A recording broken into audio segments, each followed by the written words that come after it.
Sahabat yang dikasihi oleh Tuhan Yesus Kristus, mari sekarang ini kita berdoa. Kami mempersiapkan diri mendengar kebenaran firman-Mu.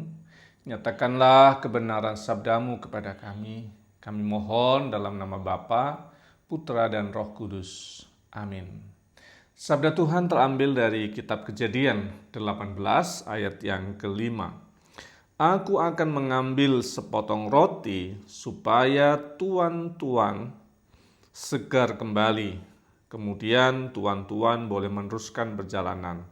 Sebab untuk itulah tuan-tuan telah datang ke tempat hamba-Mu ini. Jawab mereka, lakukanlah seperti yang kau katakan itu. Sahabat yang dikasihi oleh Tuhan Yesus Kristus, konteks bacaan kita adalah Abraham menerima atau kedatangan 3 orang asing, 3 tamu orang asing yang datang ke kemahnya. Dan Abraham memberikan rasa hormat, memberikan keramahan yang luar biasa bagi mereka, dengan cara mempersilahkan mereka masuk ke kemah, ke tempat tinggalnya, kemudian menyediakan hidangan sebaik mungkin bagi mereka, dan mempersilahkan mereka untuk tinggal bersama dengan Abraham. Kalaupun harus meninggalkan Abraham, tetapi mereka sudah mendapatkan energi yang cukup, kesegaran tubuh yang baru. Dan itu yang disebut dengan keramahan bagi orang asing. Dan apa yang sebenarnya terjadi secara teologis gitu ya. Jadi ada penghayatan pada waktu itu, orang asing yang berjumpa dengan kita itu adalah utusan Tuhan. Dia itu bisa saja menjadi utusan Allah, bahkan Allah sendiri yang hadir dalam kehidupan kita pada waktu itu gitu ya konteksnya. Dan betul ketika Abraham menunjukkan keramahan bagi mereka dan kemudian berkat bagi Abraham dan keluarga. Mereka membawa berita dan berkat dengan kemungkinan yang hasilnya nanti pasti dia punya anak, Ishak, yang dinanti-nantikan dalam kehidupan keluarga Abraham. Nah, sahabat yang dikasihi oleh Tuhan Yesus Kristus, apa yang sedang Tuhan mau taruh dengan teks kita? Tuhan sedang mengajarkan kepada kita bahwa orang asing yang datang ke kita itu bukan ancaman. Orang asing yang datang ke kita itu bukan sesuatu yang merepotkan. Dia adalah utusan Tuhan. Berjumpa dengan kita dengan segala kondisi dan kebutuhannya, itu adalah bagian dari kehendak Tuhan yang membuat kita berjumpa dengan Dia. Maka keramahan apa yang bisa kita kerjakan dengan orang itu sesuatu yang menjadi baik sebagai panggilan kehidupan kita.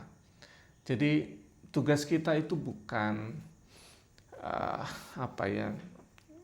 mencurigai yang terlalu terhadap orang yang membutuhkan pertolongan, atau bahkan menganggap mereka merepotkan pelayanan kita. Sama sekali tidak. Mereka adalah orang yang membawa berkat buat kita. Bentuknya mungkin merepotkan kita gitu ya, tapi itu bagian dari cara Tuhan untuk mendidik kita.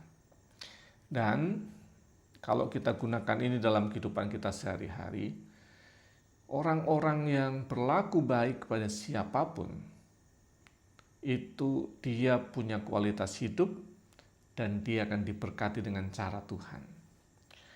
Tidak kemudian kita bayangin kayak sinetron gitu ya.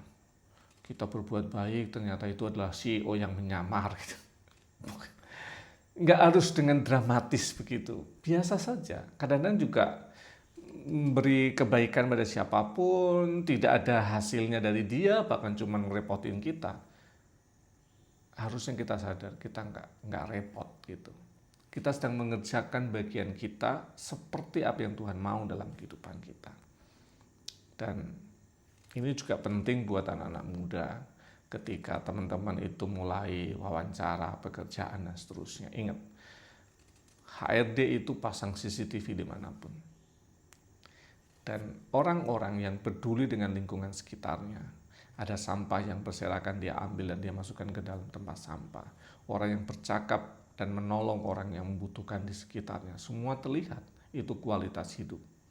Dan itu pantas untuk menerima kemungkinan bekerja. Secara manusiawi pun kita tahu, keramahan pada orang itu punya kualitas. Dan itulah yang kita mau ajarkan buat kita, buat keluarga anak-anak kita juga.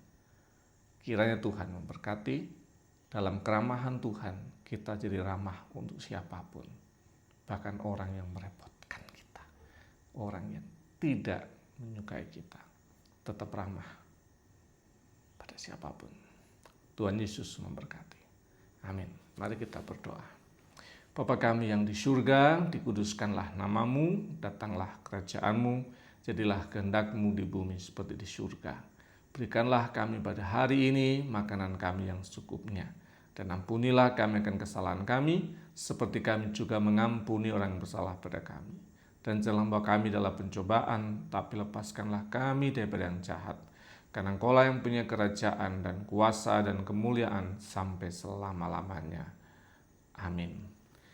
Kemurahan dan cinta Tuhan yang memungkinkan kita menyatakan cinta Tuhan bagi sesama melalui perkataan dan tindakan kita yang penuh dengan keramahan. Tuhan memberkati setiap sahabat. Dalam nama Bapa, Putra, dan Roh Kudus. Amin.